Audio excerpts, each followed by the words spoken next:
Absolutely. Okay, cool. Hello, everybody, and welcome. I'm Gina Clays. I'm the coordinator and facilitator for Northeast Washington Forest Coalition. And today we have a special guest. We have Gloria Flora talking about biochar. She is the executive director of Sustainable Obtainable Solutions and a NEWFC board member, and the founder and former director of U.S. Biochar Initiative, and a former U.S. Forest Service forest supervisor, and a certified permaculture designer. And so NEWFC is a forest collaborative that consists of many different stakeholders that work with the U.S. Forest Service and other land managers to advise on management of the Colorado National Forest. And okay, you can take it away, Gloria. Okay, thank you, Gina, and welcome everyone. Today we're going to take a deep dive into biochar and look at it not only from what it is, but also from the perspective of NEWFC and forest sustainability, which is what we focus on. So, biochar, what is it? My screen is not progressing. Oh, no, it is. Okay. What's biochar? It's simply fibrous waste that's converted at high temperature with limited oxygen to charcoal. And it lasts. Charcoal is actually biochar, and that is actually carbon. It lasts hundreds to thousands of years. And the process of making it, if you account for minimizing transportation, is actually a carbon negative process. Biochar is very interesting because of its biochemical properties as well as its physical properties. And because of those properties, it can attract and hold nutrients, greenhouse gases, which is like carbon dioxide, methane, and nitrous oxide. And nitrous oxide is 300 times more powerful than CO2 in its effect on the environment, and so it's especially important to capture that nitrogen oxide. Also, very importantly, it can attract and hold water, and making all of those bioavailable to plants. So biochar is charcoal with a purpose, and the purpose is to repopulate it with biology and nutrients, or to protect biology from heavy metals and toxins. And how is it made? Well, this is a little schematic, kind of covers the waterfront pretty quickly. We start with biomass, and that can be any number of things. We'll get into those later. And through the pyrolysis process, just a limited oxygen environment, we can recapture at least half of that carbon that's in the materials and put that into the soil as biochar, and therefore hold and sequester at least 50% of the original carbon. The rest of the energy and byproducts can become transportation energy, co-products for industrial uses. And so you have that additional carbon that's left over, but it's still just half of what we started. Alicia, hi. You're not muted. Thank you. Sorry about that. You bet, not a problem. Products of pyrolysis: biochar, bio-oil, which is the equivalent of a crude oil or bunker fuel. If you do refine it or try to refine it to biodiesel, which is perfectly doable, you're actually investing more energy than it's worth. So you have a negative net energy, and that's not what we're aiming for here. So bio-oil is useful for in cement factories. It's also can be used in shipping. Syngas is a gas that's captured from the production of biochar. It has a lower BTU than natural gas, but it can still be used straight across as you would use natural gas. So you can provide heat and power with the heat from the pyrolysis process, and also wood vinegar. Wood vinegar is a very interesting byproduct in that at full strength it's a very powerful pesticide and herbicide. As you dilute it, it becomes just more of an herbicide, and diluted further, it turns into a fertilizer. So useful to spray in areas where you want to reduce the existing plant materials, but over time it will then become a fertilizer. So how do we make it? Well, there's the traditional way, which is smoky. It has to do with starting a fire and then trying to smother the fire to create char. That is not a desirable method. So we have a lot of new methodologies. Some of them are very simplistic, such as in the lower left. That's a biochar cone kiln, easy and useful for backyards and small farmers. The kiln in the upper right is a ring of fire kiln. We'll talk about that a little later. Great for large forest projects. This is in the center, a high-tech small pyrolysis unit, and then a very large one. So they come in all different scales and levels of technology. But we need biomass to make biochar. We love it, we need it, we want it, but so do a lot of people. According to us humans, biomass is any carbon-based material which, when sufficiently dry, can be thermally converted to energy and other byproducts. That's a very nice definition. However, according to nature, biomass is a complex structure of nutrients, moisture, and temperature regulators that provide shelter, food, homes, and carbon sequestration. So we need to balance the uses, recognizing and honoring the ecological functions of biomass, which can be habitat, shelter, fuel for fires, for good fires. This is a conflagration, so not necessarily the kind of fire we're looking for, but habitat, food sources, and also controlling erosion. But you can have too much of a good thing, and that's what we're seeing in our forests today. Other sources of biomass, industrial residues, as long as they're clean and organic, that can be used. Urban wood waste, as well as the forestry crops and residues and forest waste that we just saw a photo of. There's actually more urban wood waste created in cities across the United States than is produced in national forests annually. So that is not a small biomass contributor, and certainly a problem to deal with the waste materials. You can use agricultural crops, residues. It should say not and. Just, you don't want to use agricultural crops that have a higher and better use, but you can use residues from anything from corn stover, that is the stalks from corn, coconut hulls, any dry woody material that doesn't compost well is a great candidate for biochar.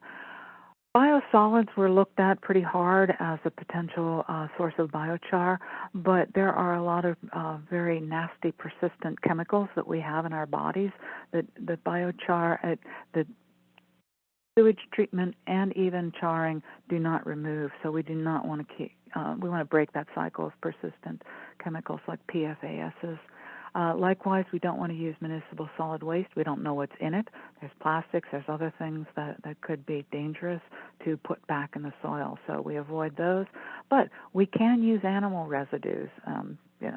Canada was creating biochar from deer. They were culling because of chronic wasting disease, and the heat of the pyrolysis actually does kill those prions in the brain that spread the virus, and so therefore it was deemed a suitable way for ridding the virus. Algae from the digestase, as a result of creating biofuels from algae, can also be charred as long as it's dried. So let's put the bio in the char and look at some biochar uses. Again, recapping, biochar attracts and holds nutrients in water. It has a high pH, so it can really be helpful as a liming agent in soils. It improves soil texture because of its the structure of it. It can even improve clay, making clay soils have much more fluffiness, if you will. Of course, it's carbon, so we have the carbon sequestration benefit. The greenhouse gases. Biochar can attract and hold up to 80% of nitrous oxide off-gassing that you get, like particularly in agricultural fields after an application of nitrogen. So it's a very important help in mitigating climate change. And it's great habitat for microbes, for mycelia, bacteria, all the good things in soil that we like to see, but are also prone to predation, etc. So they need a nice place to hide and hang out and look for root hairs to trade with. So we didn't come up with biochar just us clever monkeys in the last couple of decades. That's when we became more aware of it. But for thousands of years in the Amazonian jungle, the inhabitants were creating biochar and working it into the soil because they saw what a huge difference it made in soil productivity. In this picture on the comparison photo, the one on the right is your typical jungle soils, highly oxidized, a lot of iron, so much water, so much precipitation that the nutrients get washed out of it. Whereas you have the biochar soils next to it, or terra preta, which means dark soils in Portuguese, where you have a lot of soil nutrients, and indeed productivity is 5 times greater in those Amazonian soils at terra preta that have been treated with biochar for hundreds of years. And so what's cool about that is, yes, the Indians added this like 2,500 years ago, but that soil is still 5 times more productive than the adjacent jungle soils. Root hairs love biochar. They wrap around the char, as you see here. And what's happening, remember I mentioned the habitat for microbes and mycelia. They hang out in the biochar. The root hairs wrap around. And again, it makes a great trading post because the root hairs are delivering the sugar and carbohydrates from as a byproduct of photosynthesis. And the microbes and mycelia are trading minerals and other nutrients that the plant needs in exchange for that sugar and carbohydrates. So, and how does it work on crop production? Just great. Here's a Colombian cornfield, 0 tons per hectare. A hectare is a little over 2 acres. 8 tons per hectare, and here are 20 tons per acre. And this is identical soil treated the same way, but this just shows you what biochar is capable of doing. Here's an example closer to home. The bluegrass farms in Rockford. This one is in Rockford, Washington, but the whole Palouse has been so heavily treated with chemicals that it has an extremely low pH, very acidic, and which makes it a very hard and a non-friable soil, and it really requires lime. But we found that and this was an agricultural research service research project, we found that liming alone does improve productivity somewhat. But here, when you add biochar, you get the liming factor plus the amendments that it makes to the soils, as well as holding and delivering those nutrients and water. So big difference. Likewise, bean plants here. There's a sandal right there showing the difference between the 2 plots, both 5 weeks old. This with biochar, that one without. And here's a picture of that farm with the plots, and you can see the difference between the untreated, the limed, and the biochar. And the soil, I can tell you because the farmer invited me to try. I could not, even pounding the soil with of the untreated areas with the heel of my boot, I couldn't loosen up soil. In the lime areas, I could loosen the soil somewhat and scrape it up. In the biochar soil, biochar treated plots, I could just reach in with my hands and grab a handful of soil. Significant difference. So biochar in horticulture, biochar can be a substitute for vermiculite and perlite, and that's really exciting because not only does it bring its benefits in the other ways, but also just structurally provides that moisture holding capabilities, and we don't have to use vermiculite. Vermiculite is mined and it is found in conjunction with asbestos. Most vermiculite miners end up being highly exposed to asbestos. In Libby, Montana, over 200 miners died of asbestosis, either miners or their families, because the vermiculite mining that was taking place up there that was not revealed to the workers, although it was known that they were being poisoned by asbestos. Asbestos or vermiculite mining is now banned in the United States, but we still use a lot of vermiculite. So what we're doing is exporting death, essentially, to other countries, and that's not a fair practice. Biochar in livestock. You can add biochar to chicken litter to reduce the odor. They also like to eat it, so you throw it in there, they'll chop it right down. But it's great for reducing odors, particularly helpful in the winter. When it's more difficult to clean out your coop, you just layer in biochar. The added benefit of that is when you use your chicken litter then for for amending the soil in your garden, it's already loaded with biochar. Likewise, biochar, when you feed it to livestock, ruminants, in just a 1% by volume ratio in their feed, it improves their health and it reduces methane off-gassing by 50%. And they really do like it. I'll show you the slide a little later here. Biochar and renewable energy. Here's a really nice solution. We have a pyrolysis unit here that generates syngas, which is used to run this turbine, which produces energy fed back into the grid, and the heat from the mobile unit is pumped into the greenhouse, and the biochar that's produced by the unit is added to the soil as a growth medium.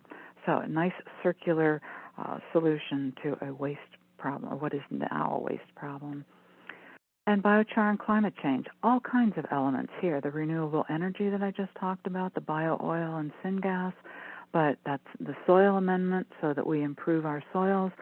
Farmers need to use, if farmers choose to use chemical fertilizers, even with biochar, they can use a lot less fertilizer. And the biochar prevents the nitrogen and phosphorus from running off, going into streams and creating high oxygen environment, which produces algae and smothers fish. So less fertilizer, and it reduces water demand by about 30%. The state of California is highly interested in biochar uses on agricultural fields to reduce irrigation needs.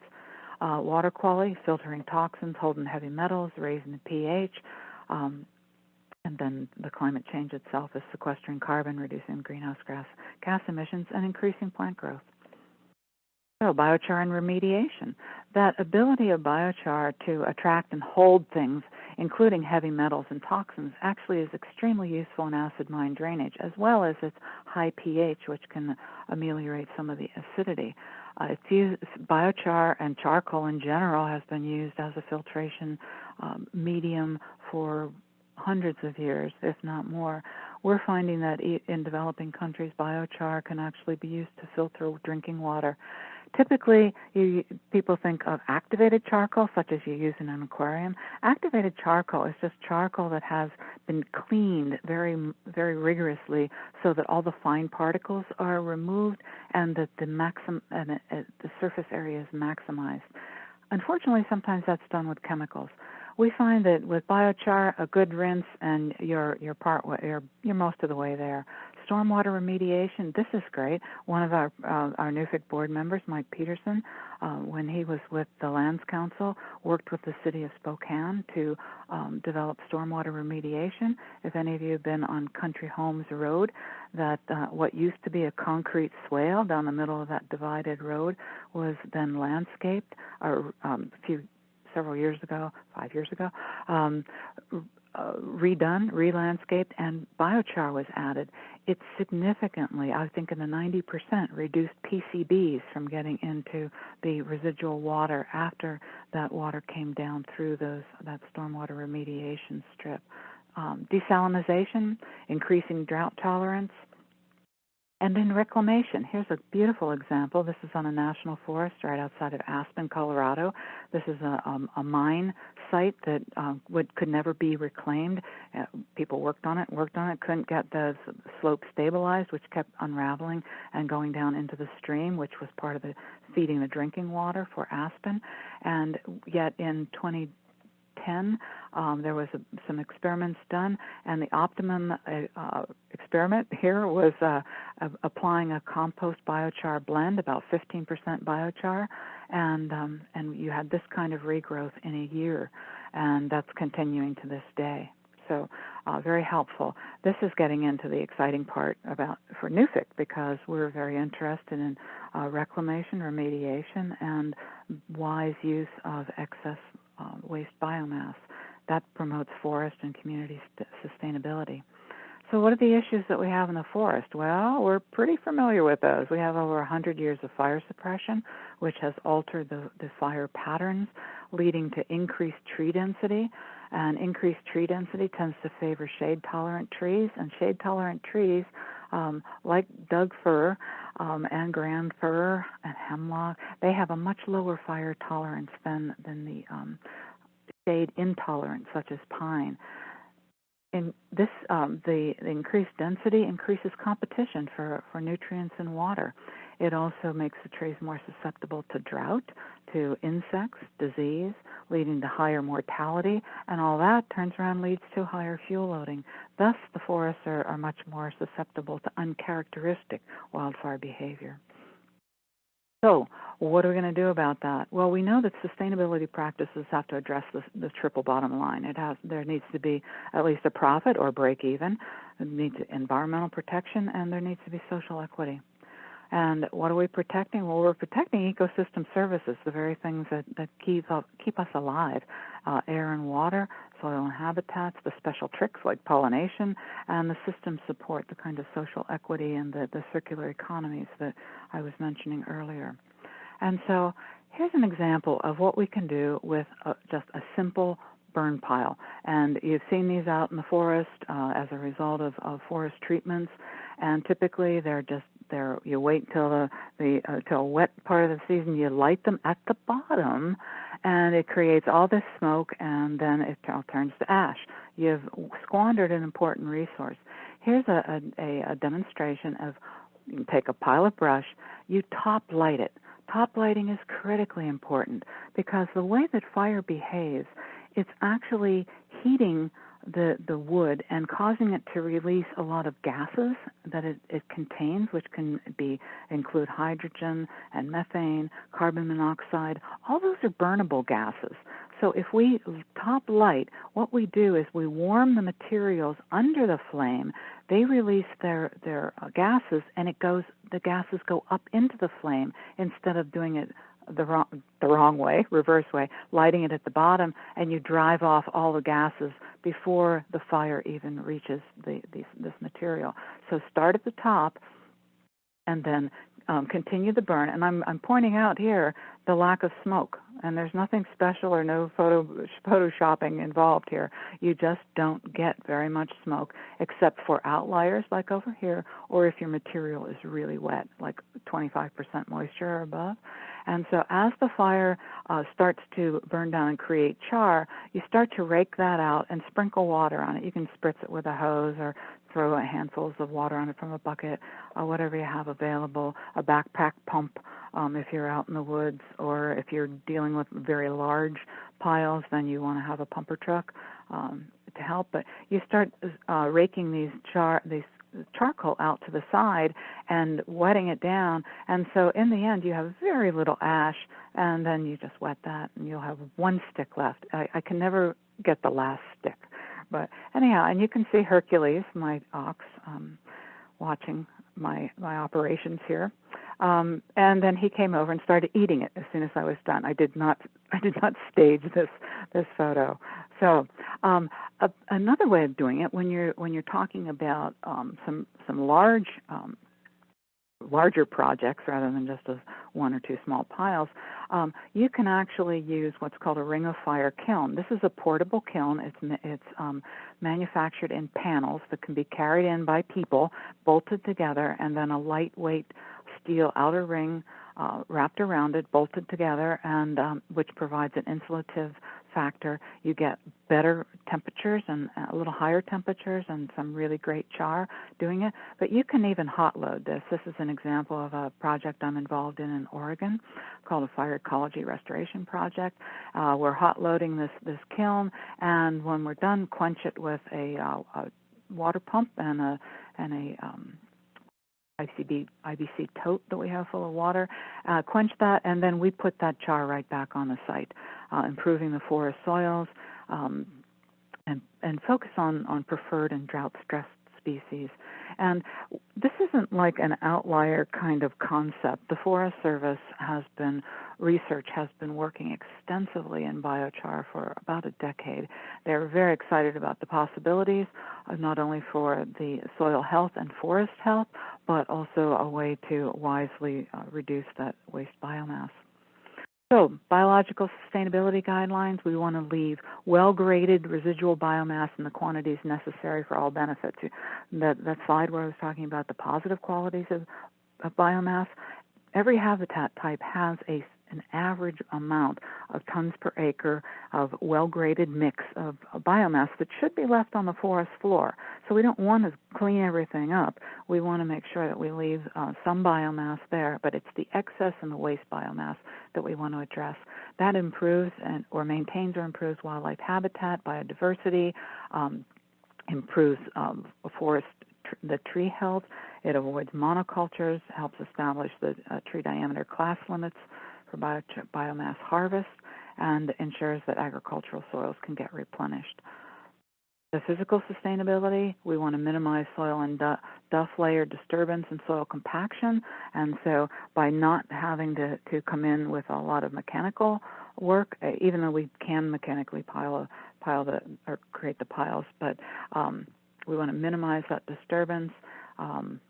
Be careful that we're not operating on sensitive lands, such as in wetlands or around threatened and endangered species. We don't want to build any new permanent roads to do this. We want to minimize the transportation distances and biomass delivery infrastructure. If we are planning on taking that biomass off-site and selling it in some way or using it elsewhere, every time you transport that biomass, you're adding to the carbon footprint. So you want to keep that small. We want to ensure good air quality by proper techniques. And I think you probably noticed that Ring of Fire kiln, likewise top lit, was not producing any smoke. And we want to ensure erosion protection, and that goes back to leaving the right amount of biomass on the soil.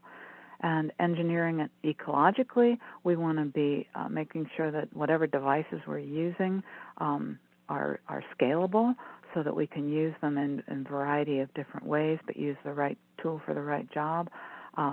Flame cap, that's the word for top lit, is basically putting a cap of flames over the materials. We don't want new moving parts. We want it pretty low cost, replicable, portable, something you can make or fix at home. It would be very desirable. Anyhow, and so creating the char in such a way that we are making sure that we're retaining those carbon sequestration values and minimizing emissions. And then the community sustainability outcomes, well, we're benefiting the local environment and the economy we're improving soil health, forests, food security, crop yields, upcycling waste to a useful product, keeping it out of landfills, and not just turning it to one more contribution to greenhouse gases. We can design and build equipment locally to do this. We can have diverse local entrepreneurial small business opportunities where actual crews go out and do the thinning as well as producing the char, and create markets both for the technology and or the product. So triple bottom line, we focus on localization and balance, supporting climate and ecosystem services, and employing a skilled workforce. So summary, biochar is really cool, and you get to play with matches. Are there any questions? Thank you, Gloria. That was a lot of good information there. Does anyone have any questions for Gloria here?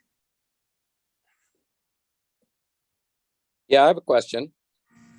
Go ahead, Jeffrey. Sure. Hey, Mike, Jeff Edge. Hey.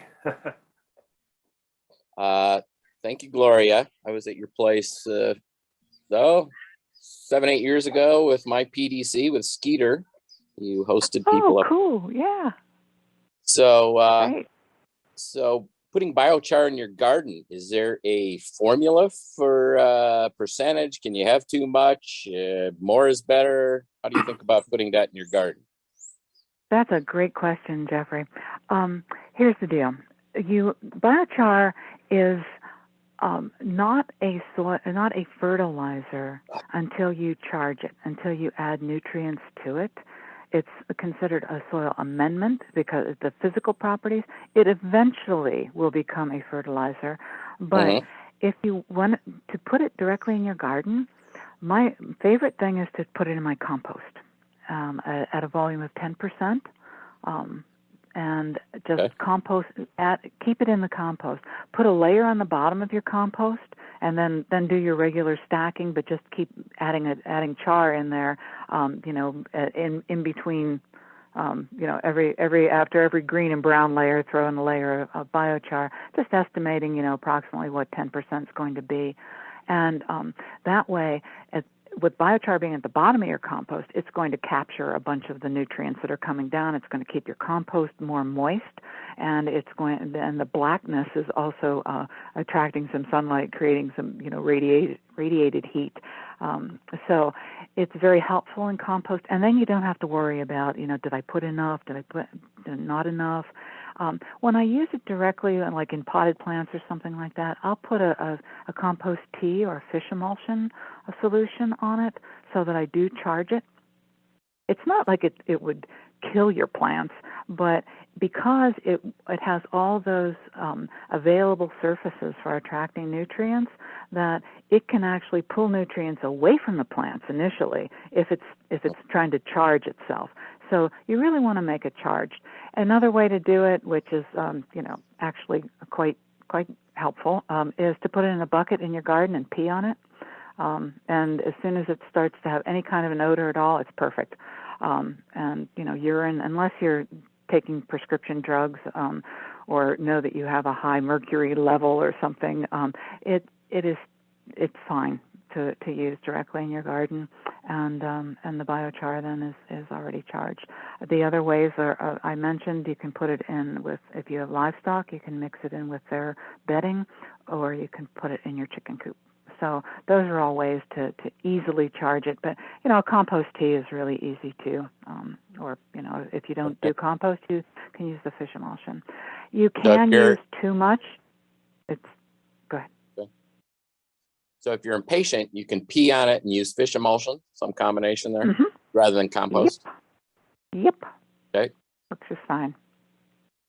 Yep, and so you can use too much. I've seen people try to compost with a 50% biochar mix. It doesn't work. It just won't compost. You know, there's just too much else going on. And biochar is actually insulative because of its amorphic carbon structure. There's a lot of airspace in there, and so it's an insulator. And so you don't really want an insulator going all through your compost. So. And on farm fields, there was one research project that discovered that if you put 60 tons per acre, it would be too much. But I don't think anybody's going to put 60 tons. The sweet spot, if you're doing a field, is about 10 tons per acre is like maximum. But you don't want to put that on all at once either.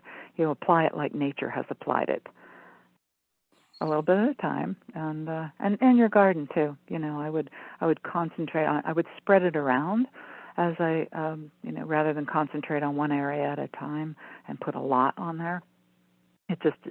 It's better for this. You know, any kind of a shock to a system, it takes the system a little while to destabilize. So you want to just give it a ease into it.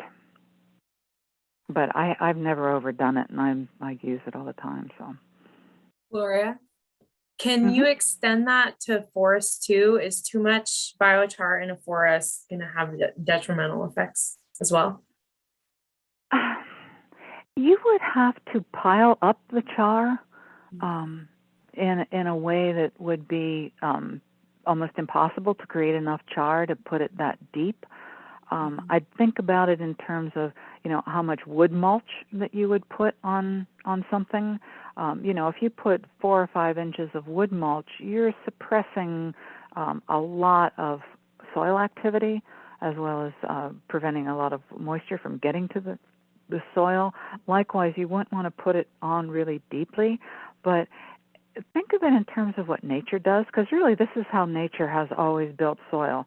The soils in the Midwest that are the breadbasket of the United States, those deep, dark, rich soils, emphasis on dark here, those are the result of a millennia of prairie fires. The grass blades, of course, burn and turn to ash, but the root crowns turn to char.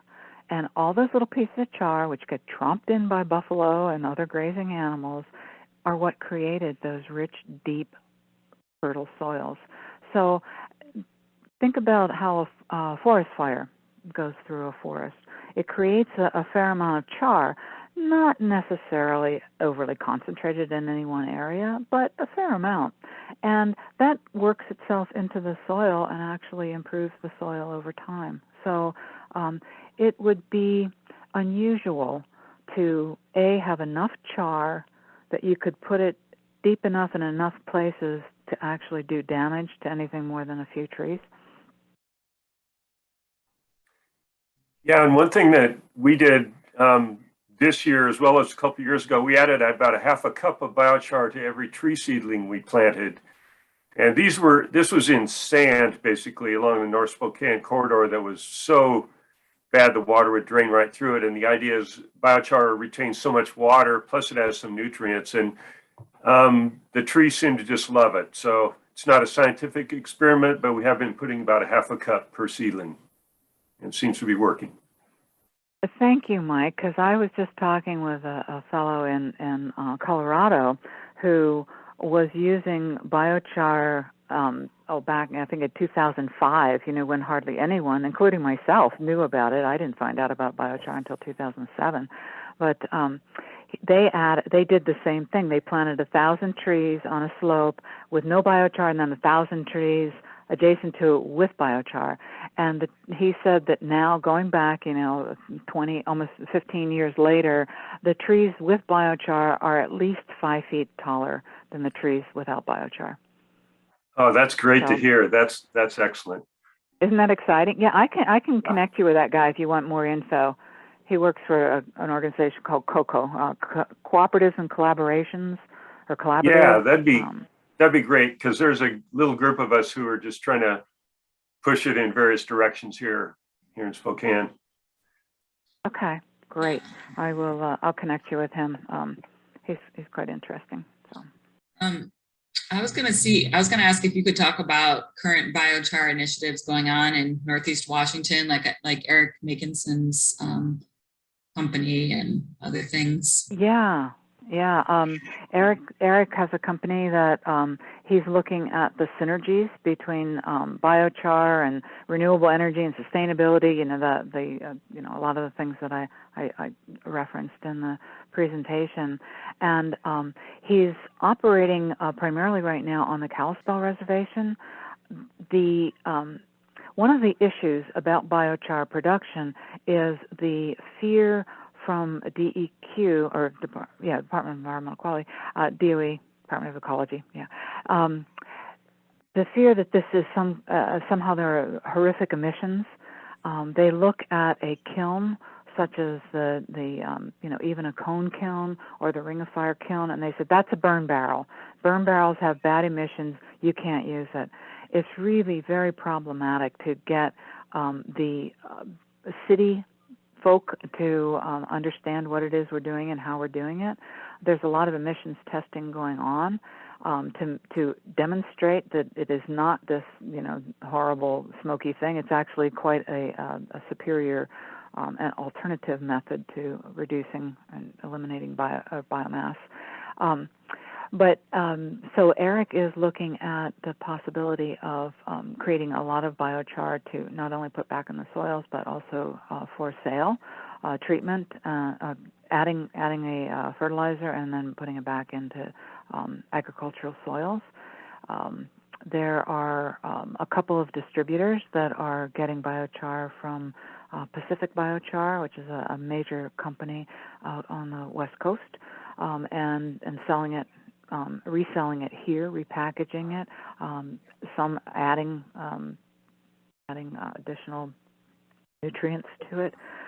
There's a company in northwestern Montana that is doing a whole system. They have a plant located adjacent to a sawmill, and they are taking the wood waste from the sawmill. They have algae tanks, so they're creating algae bio oil. Then they're taking the digestase plus the wood waste and creating biochar and adding nutrients to that and selling that as a soil fertilizer. There's another group in Okanagan that is working to get started on a biochar business. And it's really quite exciting to watch what's going on. You know, the work that Mike Peterson has done with his teams in the Spokane area and promoting biochar. The Kalispell tribe loves it. I mean, they've been using it quite extensively. Even John Wallingford, who's a professor at Whitford University in Spokane, is absolutely enthralled with it. We just had I just helped them with a Hope for Creation conference over Earth Day weekend, and I got to preach about biochar from the pulpit of St. John's Cathedral. It was kind of like one of the highlights of my life. Actually, you know, I'm always accused of preaching about biochar, but to actually like have a pulpit and a cathedral, it was cool. Hey, Gloria. Yeah, thank you. I have a question about the feasibility of using biochar. I've heard so many people have criticism about how much you're producing with how much you're putting into the process. And I didn't know that it's been used for hundreds of years. And notably, we have just been starting to jump on this bandwagon. But why do you think that practitioners nowadays are being critical about this new technology, or sorry, this old technology, and so slow to integrate it into our commercial systems, into our forest management and whatnot? Yeah, that's a very good question, and it has a number of answers. First of all, it's a different process, and so people are a little hesitant to try something different. The Forest Service makes a run at it and then backs off, makes a run at it and backs off. I wish they would just start top lighting. We've tried to convince some fire crews to just do that, but still a little slow on the uptake. If you are collecting the materials in the forest and transporting them, 50 miles for treatment at some central location, you've really eaten up most of your carbon benefits just in the transportation. And so that is an accurate criticism, which is why many of us are really heavily in favor of place-based biochar. Make it where the biomass is generated, and then distribute it from there, or value add before you start transporting biomass. It's actually much more effective to transport biochar because you've really densified the materials. Also, it's a difficult product to break even on, even though you might get the biomass for free, because there's a certain amount of labor that's involved in it. And if you have high-tech facilities, then you do need to bring biomass to a central location. Co-locating near a disposal site, a waste dump, that's been looked at as a reasonable approach, because people are already transporting their biomass for free to your facility. That doesn't erase the carbon footprint of transportation, but they're going to transport it anyhow. So we might as well at least try to capture some of the carbon value from it.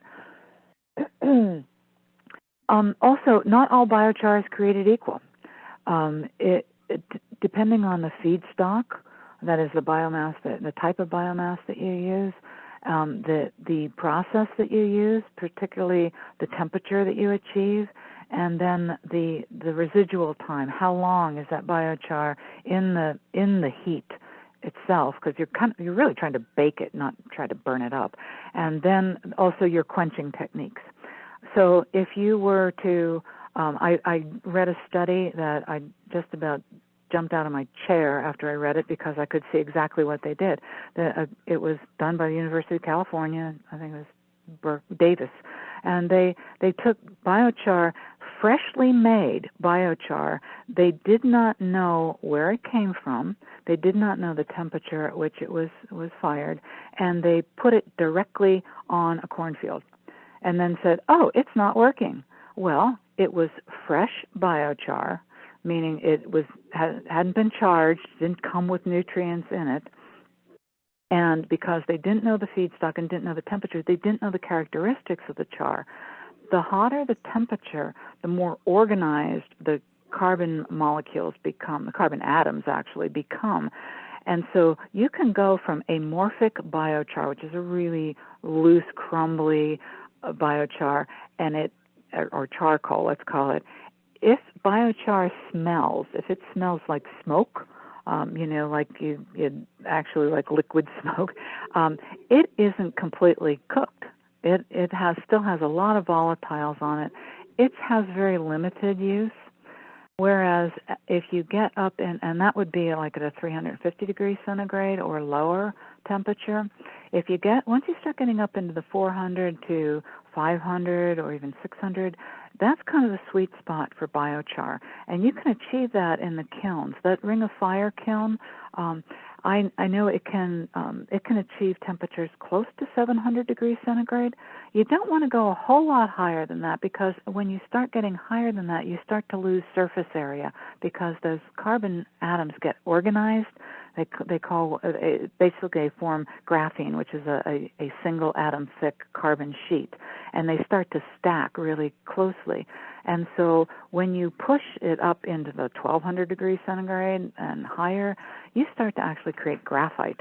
And graphite has low surface area, high electrical conductivity, and very low porosity. So graphite's very good for certain applications. Like I have a rod in my leg that's graphite. You don't want it. You don't want it to be porous. So if it's inside your body. Whereas if you go to that other end of the spectrum of the very coolly created biochar, it's very porous. It's an insulator. It holds water like crazy. It has a fair amount of surface area. But again, the surface area is maximized in that sweet spot of about 450 to 600 degrees centigrade. So if you have a batch of biochar that is not consistent with what your intended use is, that can be a problem. Again, if it's not charged or if it's not weathered, after you make biochar, you should let it lay around for a while, to allow the surfaces to start to oxidize, and that will increase the ability to attract and hold nutrients.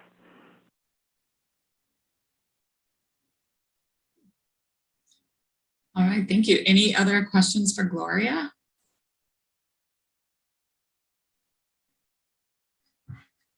All right, thank you very much, Gloria.